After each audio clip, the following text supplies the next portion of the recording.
Bismillahirrahmanirrahim. Assalamualaikum warahmatullahi wabarakatuh. Salam pemanah. Pemanah adalah pemegang amanah.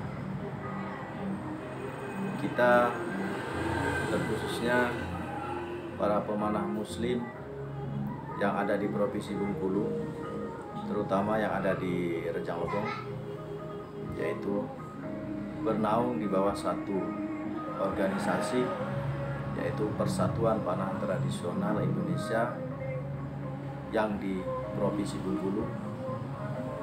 Alhamdulillah, dengan kesempatan ini kita masih selalu diberinya kemudahan untuk menjalankan semua aktivitas di dalam pandemi COVID-19 ini. Tapi alhamdulillah kita masih dalam lindungan Allah Subhanahu wa taala. Jadi saya selaku yang ditunjuk sebagai pengurus Persatuan Panah Tradisional Provinsi Bengkulu bersama kawan-kawan dan yang lainnya ingin selalu memberi motivasi kepada kawan-kawan bahwa mari jangan pernah kita berhenti untuk mensiarkan olahraga ini, karena olahraga ini adalah termasuk olahraga ibadah, karena ini ada himbauan daripada Rasulullah bahwa ini adalah olahraga yang sangat bermanfaat bagi kita semua. Bahkan sebagian ulama telah membuat suatu syair semacam dasar ilmu memanah tersebut dimasukkan ke dalam suatu syair yang kira-kira bunyinya seperti ini: memanah adalah wasiat Rasulullah Shallallahu Alaihi Wasallam yang paling utama. Orang yang paling berani adalah orang yang bangga dengan panahannya. Ya, jadi katanya orang yang paling berani adalah orang yang paling bangga, orang yang bangga dengan panahannya. Rukun memanah ada 5. Yang pertama adalah memegang. Ya, yang pertama adalah memegang. Kemudian mengunci. Itu bisa dipraktekkan nanti di lapangan. Setelah itu menarik. Setelah itu melepas dan sekaligus membidik. Tapi biasanya kita membidik dulu ya, baru dilepas. Itu tergantung nanti kita di lapangan. Sahabat panahanku yang dimuliakan Allah dimanapun berada, pernah saya baca di dalam kitab panahan karangan daripada Habib Khori dan salah. Kebetulan cabang ilmu memanah itu ada 9.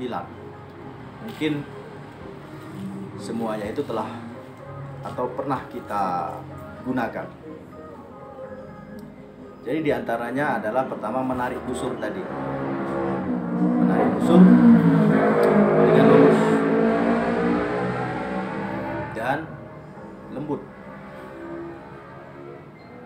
Nah, ini bisa kita praktekkan pada saat di lapangan. Tapi sebelumnya kita harus ketahui dulu dasar-dasar dan teorinya, baru nanti di lapangan kita praktek.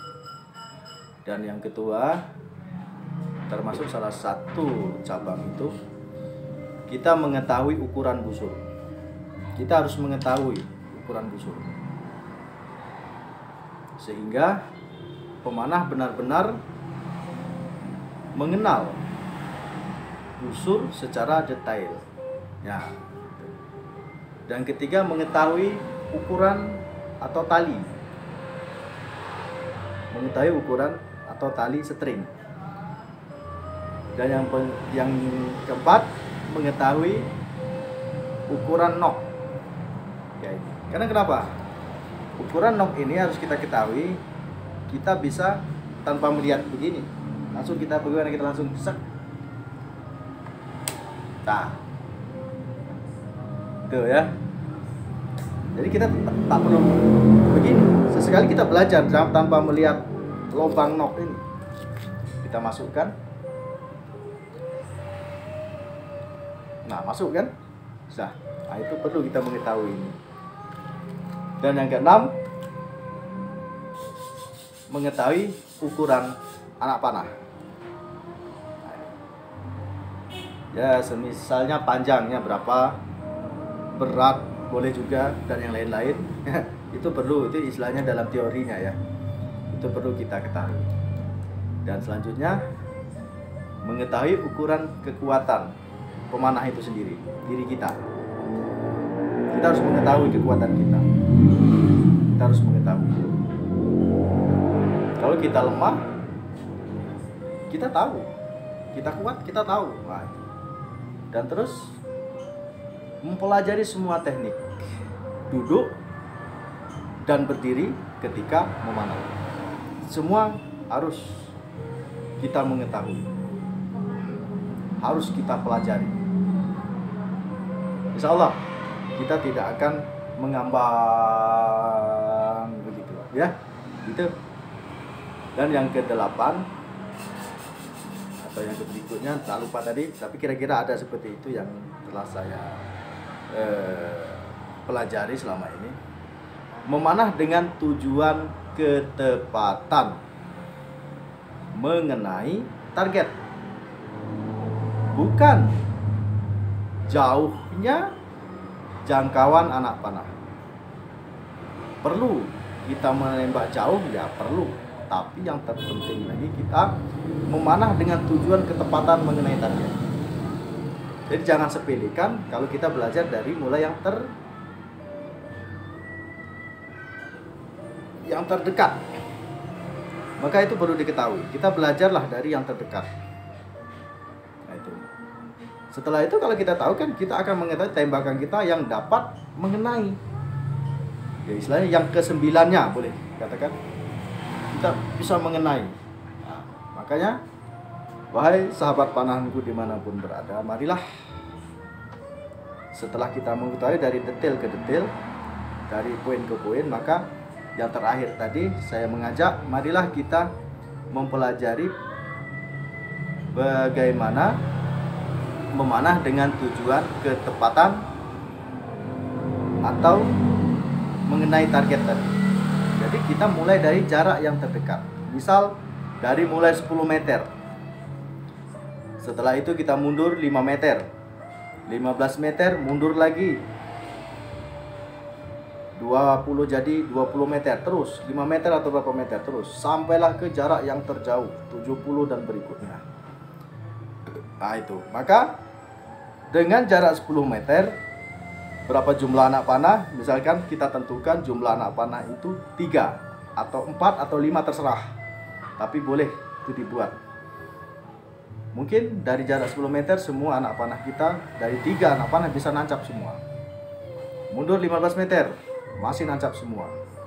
20 meter masih nancap, 30 masih, 40 masih. Ya, akan kelihatan nanti ambiarnya di jarak ke berapa meter. Maka di situ akan ketahuan kemampuan diri kita. Ya. Nah, di situ. Maka mohon maaf sebelumnya, ini saya akan menyampaikan ini terkhusus untuk ya minimal anak-anak didik saya yang belajar di sini. Maka ini saya belajar untuk menyampaikan kepada mereka. Tapi kalau ada manfaatnya bagi kawan-kawan yang lain, silakan kita bersama mengamalkan daripada cabang ilmu memanah, dasar dan cabang rukun ilmu panahan. Mari kita pelan-pelan kita pelajari. Pelan-pelan saja. Karena di situ juga akan akan melatih kedisiplinan dan kesabaran kita sendiri selaku seorang pelajar panahan. Karena panahan ini termasuk daripada salah satu ilmu yang ada para malaikat bersama kita. semacam tamu kita adalah para malaikat, maka jangan dikhawatirkan. Ini adalah salah satu metode kita untuk memberi semangat motivasi kita belajar panah. Jangan pernah menyepelekan dari jarak yang terdekat. Jangan kamu bilang kita pemanah tapi kita tidak mau mempelajari jarak terdekat. Langsung ke jarak 70, 80. Tapi jarak terdekat kamu tidak bisa. Maka itu akan sia-sia, akan membuang energi. Maka pelajari dulu kita jarak yang terdekat.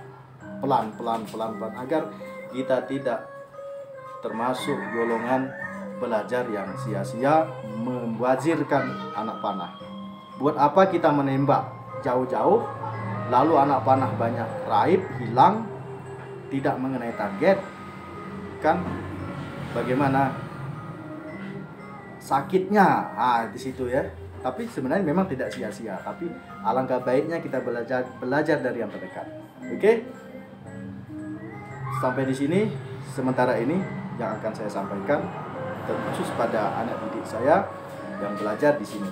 Tapi untuk saudara-saudara silahkan, kalau ini ada manfaatnya kita sama-sama belajar.